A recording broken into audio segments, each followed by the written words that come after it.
For WKNO News in Memphis, I'm Christopher Blank. Memphis legislators applauded Tuesday's decision by the U.S. Drug Enforcement Administration to reclassify marijuana as a less dangerous drug.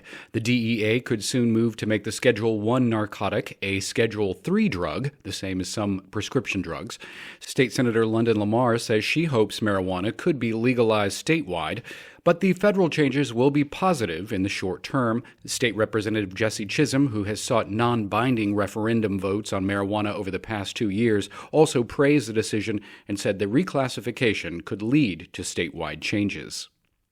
The University of Tennessee Health Science Center could undergo layoffs and budget cuts this year. WPLN's health reporter Catherine Sweeney tells us the Memphis Medical School is facing a multi-million-dollar budget gap.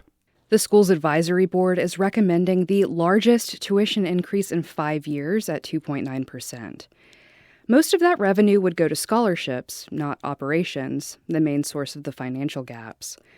The problem has been building for several years, according to Vice Chancellor Raj Kurupati. Our estimate of our annual budget gap is between $15 and $16 million. So really only a small portion of that is actually being used from the tuition increase to address the budget gap. He says there are some tough decisions to make, such as implementing targeted layoffs, office reorganizations, and a school-wide budget cutback. Kurupati's presentation attributed much of the gap to the General Assembly, which hasn't given the schools much money as administrators had hoped.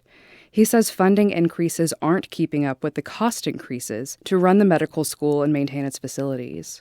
We did get some operating money, roughly $720,000. What we really need is about 4 or 5 times that amount. WPLN contacted administrators to get more details about the gap, but our request was denied.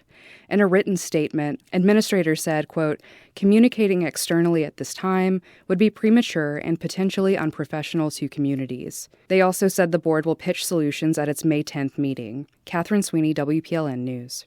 This is 91.1. More news at WKNOFM.org and on the WKNO app.